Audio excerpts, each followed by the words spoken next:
हिंदुस्तानी reporter पे आपका स्वागत है। ठाणे का एक चर्चित क्षेत्र राबोडी, जी हाँ वही राबोडी जहां पर मनसे के वार्ड अध्यक्ष और स्थानीय समाज सेवी जमील शेख की हत्या हुई थी, वही राबोडी। इसी राबोडी में एक मामला हुआ वर्ष 2022-23 में। मामला क्या था, इसके लगातार 3 खबरें हम आपको बता चुके हैं।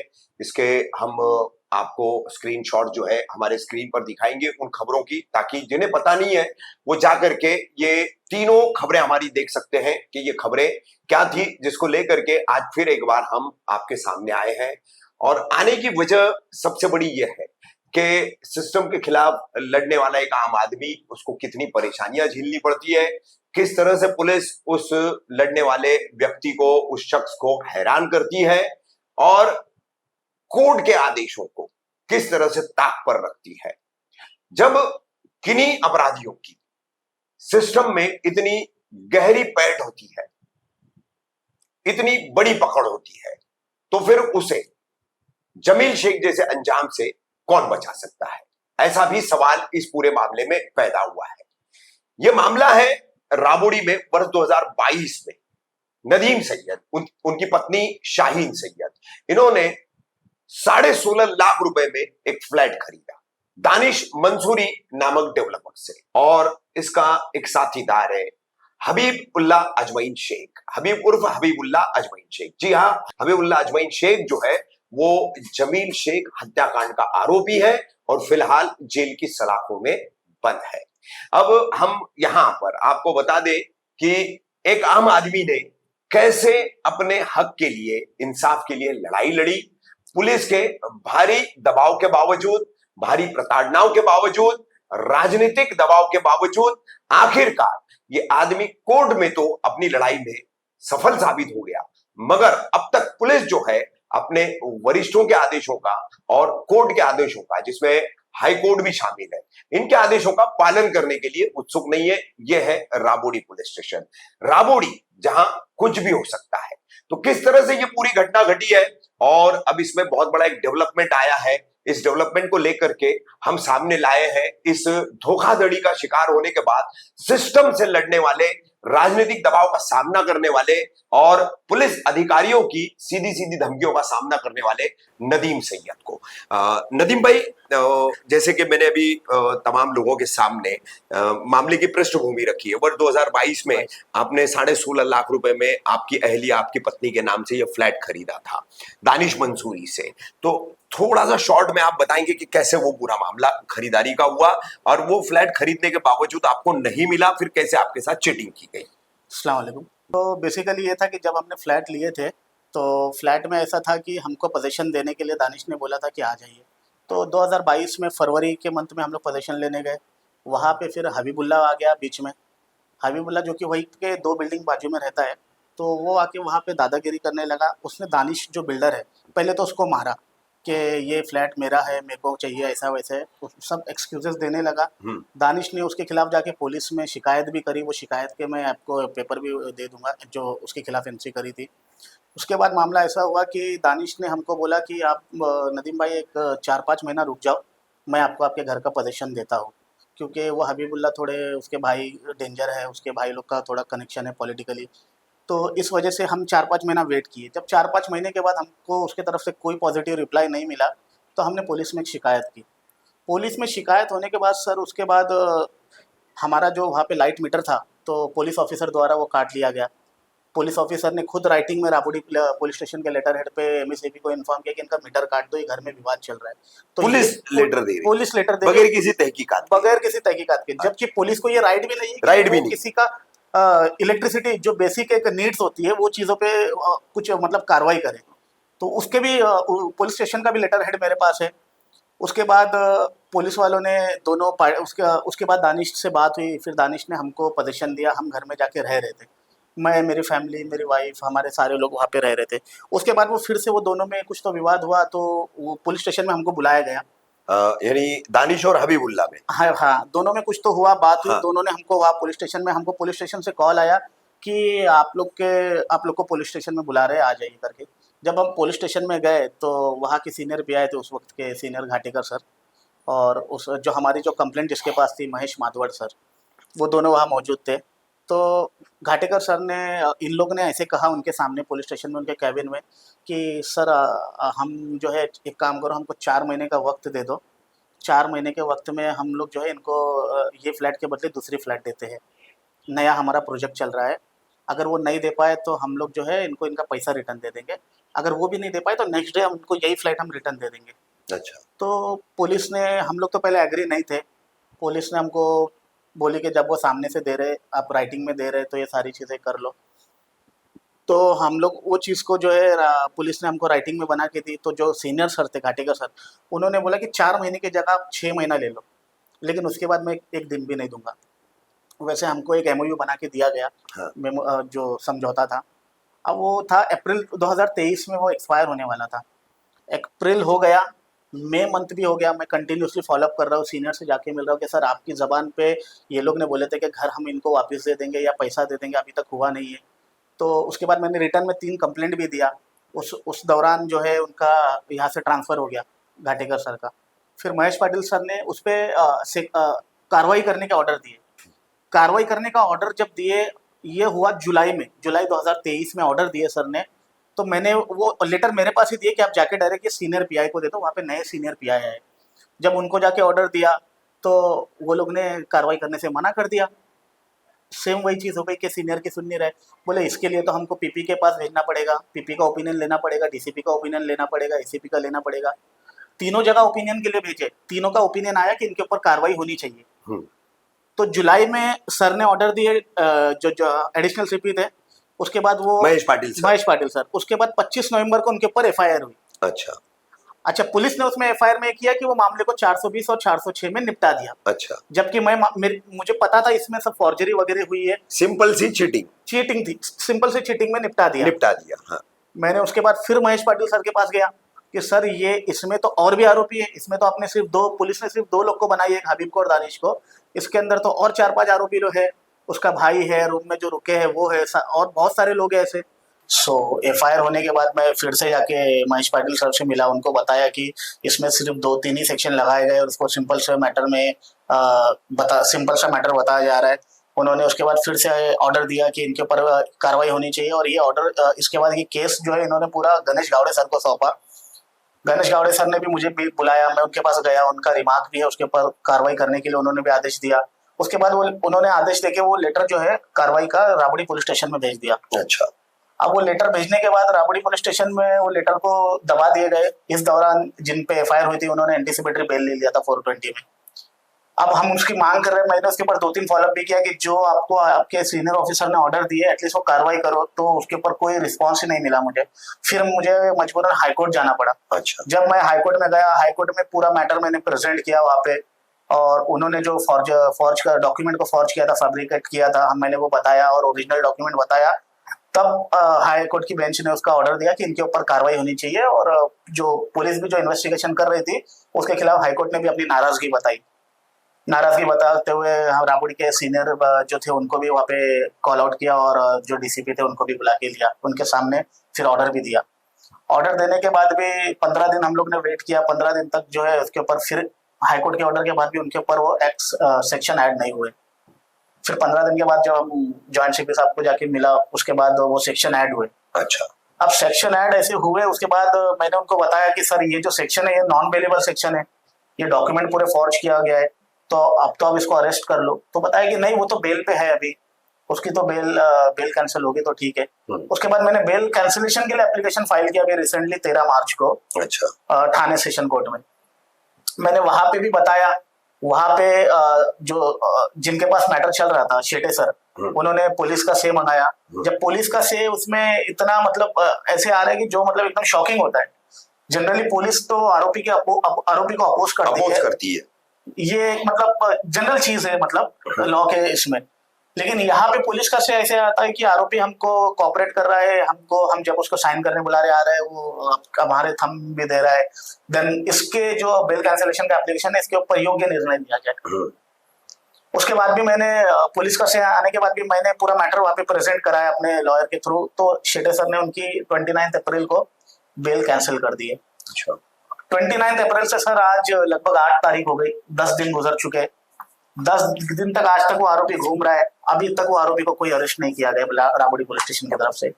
मैंने आयोग को इसके बारे में बताया कि ये देखो थाने कोर्ट में ये आरोपी घूम रहा था। अब मेरे खुद भाई ने उसको देखा, जब मैं वहां पे सर्टिफाइड कॉपी के लिए गया, उसके बाद भी जो है उसको कुछ अभी तक आज तक अरेस्ट नहीं हुआ गया। ये नदीम भाई पहली कंप्लेंट है आपकी?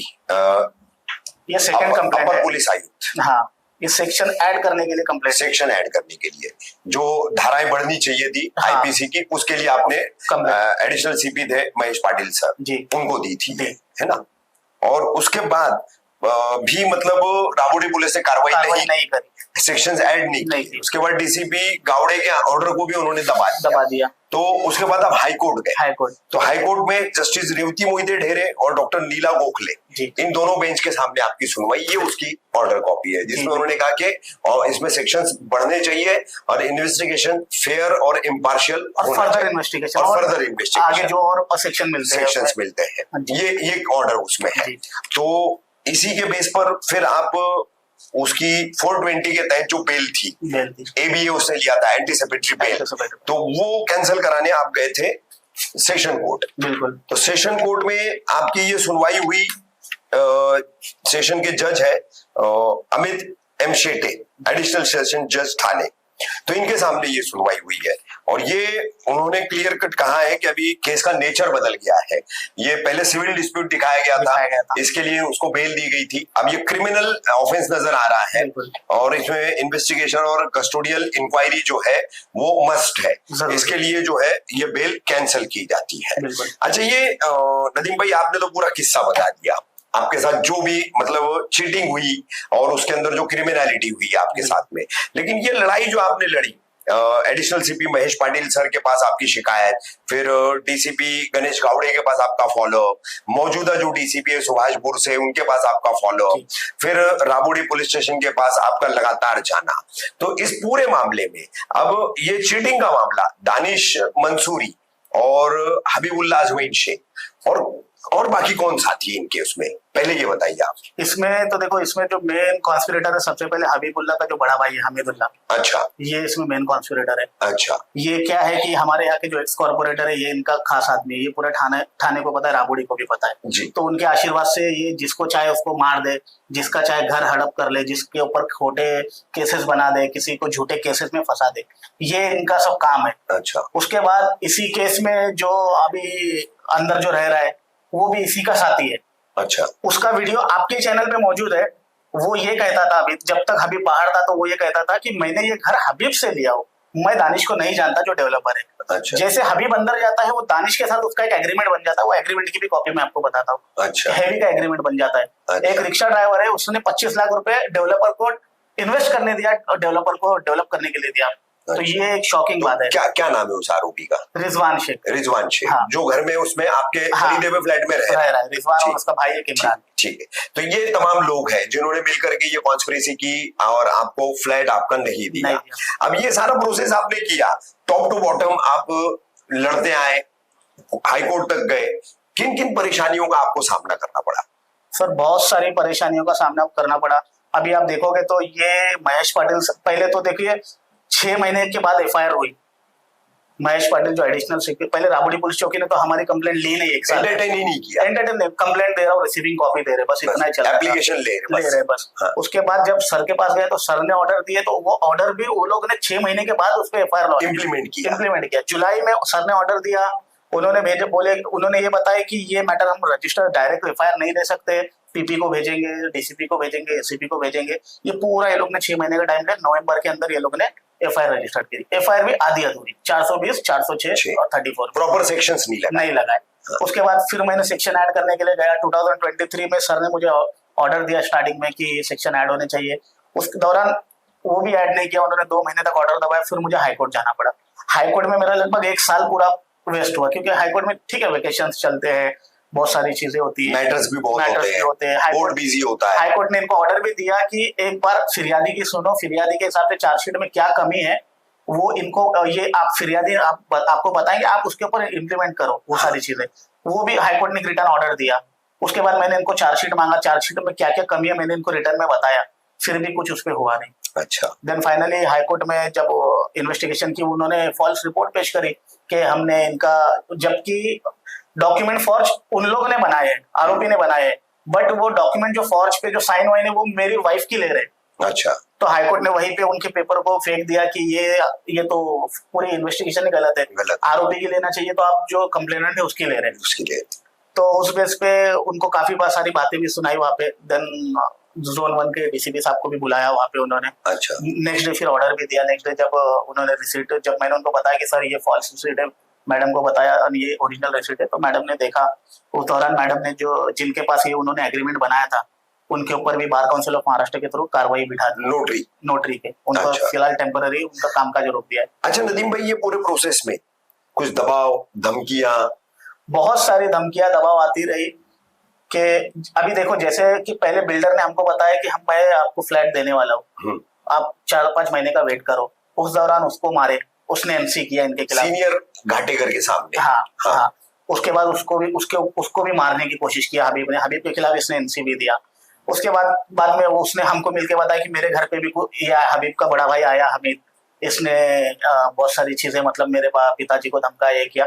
बाद में दोनों की साठगांठ हो गई। अच्छा। बाद में वो दोनों ने मिलके एमओयू बना के दिया कि 7 महीने का टाइम दे दो, हम आपको आपका फ्लैट देते। उसके बाद भी इतना इग्नोरेंस, जबकि राबड़ी पुलिस स्टेशन इसमें पूरी के पूरे वो लोग खुद इसमें गवाह है, उनके सामने पूरा मैटर हुआ। तो सर ने खुद इनिशिएटिव लेके ये मैटर को सॉल्व करना चाहिए था, बट उनका भी ट्रांसफर हो गया, तो उसकी वजह से मैटर और डिले होता गया। फिर वो मैटर को जब एफआईआर, जिस पुलिस ऑफिसर को पास मेरी कंप्लेंट गई, उसने एमएससीबी को बोलकर मेरे घर की लाइट ही काट दी। अच्छा। लाइट काटने के बाद एफआईआर भी उसी को दे दिया गया। एफआईआर में आयो भी वही है। फिर बाद में उसको सीनियर से कॉल आया कि उसको हटाओ, तो उसके बाद कोई आयो मैटर लेने तैयार नहीं है। पॉलिटिकल दबाव इतना है इसके अंदर। 3 आयो के पास गया तो वो हम लोग गए तो बोलते मैं नहीं लूंगा, सिंपल सी बात है। अच्छा। बाद में ये सर के पास मैटर आया। कौन है अभी आयो? कौन है अभी? जो राठौड़ जी है। हाँ। राठौड़ जी तो मतलब ऐसे है कि मैंने तो पहले जब उनको देखा, हाईकोर्ट का ऑर्डर आया, हाईकोर्ट के ऑर्डर आने के बाद मैं सडनली उनसे मिलने के लिए गया पुलिस स्टेशन में। तो मैंने देखा जो आरोपी दानिश मंसूरी उनके साथ खाना खा रहे हैं उनके कैबिन में। अच्छा। मैंने उस सेम डे पे जाके डीसीपी साहब को कंप्लेंट किया इसके बारे में कि मुझे आयो आप चेंज करिए, ये तो इनके फेवर में काम कर रहे हैं पूरी की पूरी तरह। और उसके बाद जो है वो तो हमको एंटरटेन ही नहीं कर रहे, जबकि हम कंप्लेंट आने हमारी भी कुछ सुनवाई होनी चाहिए। तो 2 महीना पहले मैंने दिया, अभी तक उसके ऊपर कोई कार्रवाई नहीं है सर। कार्रवाई नहीं हुई अभी तक। आप देखिए कि सेशन कोर्ट का ऑर्डर आया है, उसकी कस्टडी मस्ट है, उससे फर्दर इन्वेस्टिगेशन भी करना है। आज 10 दिन गुजर गए, आज तक वो आरोपी घूम रहा है बिंदास राबड़ी के अंदर। नदीम भाई, राबड़ी की जो ताकतवर पूरी एक टोली है, ताकतवर लोगों का एक ग्रुप है, उनसे आपने दुश्मनी ली है, अपना हक मांग रहे हैं आप, अपने दिए हुए पैसों पे खरीदा हुआ जो मकान है, फ्लैट है, वो मांग रहे हैं आप। लेकिन इतनी बड़ी एक गिरोह से आपने जो है दुश्मनी ले ली है, तो फ्यूचर क्या लग रहा है आपको?